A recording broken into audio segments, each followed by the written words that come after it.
Hey everybody, I'm driving here, had to run some errands, and of course I did vote today. So I really enjoy doing these videos when I'm driving.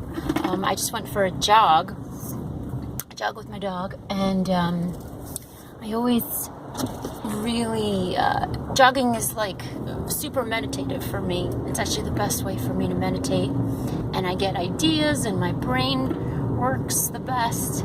So I'd love to share with you a bit about this week's astrology. There's like so much going on. You could definitely say this week is a huge week of shifting and change. I personally am moving this week, so I can definitely vouch for that. And I've been trying to leave for a few weeks, but it's all coming together this week. So, let's see. We have, tonight is the eve of the Scorpio New Moon, which is tomorrow, Wednesday, here in the, I guess it's around noon, I think.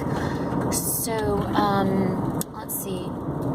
It's really powerful new moon because it's exactly at 15 degrees Scorpio.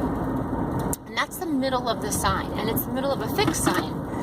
So it's the middle of the fixed signs, which are the cross-quarter holidays.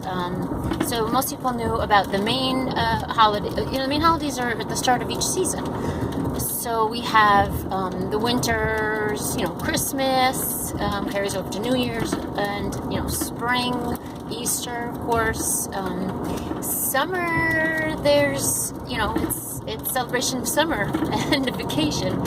And then the beginning of course, Memorial Day. And then fall, there's beginning of fall, there's a lot of, I guess, Old Testament holidays, right? And back to school and everything.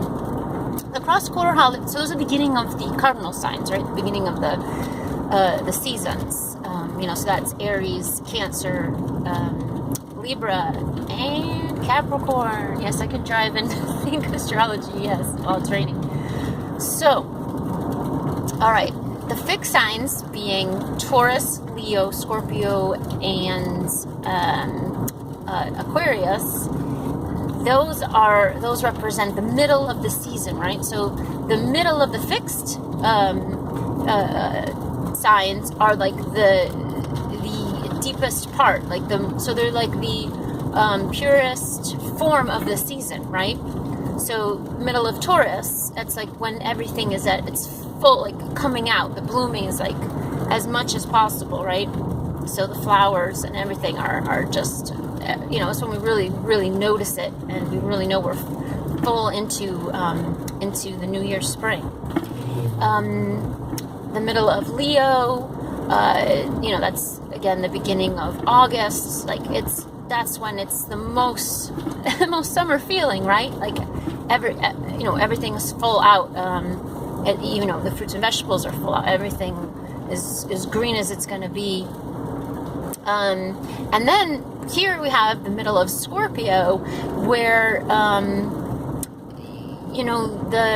the leaves, like I noticed today, after even a couple days ago, the leaves were on the trees, and now the leaves look really gone. A few days ago, it was like the height of the season here in New York.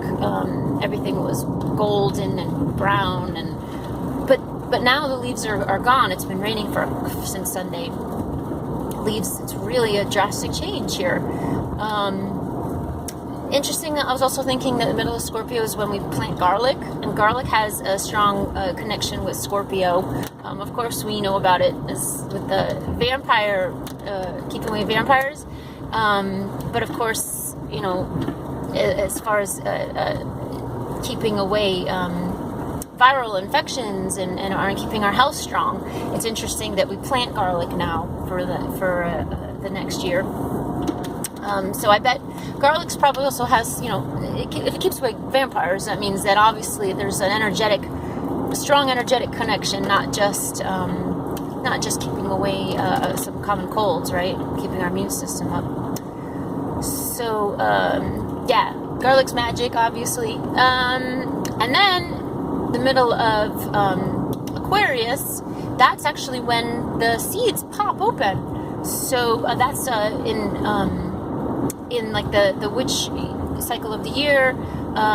That's Imbolc, and yeah, that's like the return of the fire. And you know that even though it's like pure winter, right? The snow's up to your forehead, but the seeds, you know that the seeds underground are popping open, and that always brings, if you know that, it brings a lot of hope that spring's going to come back.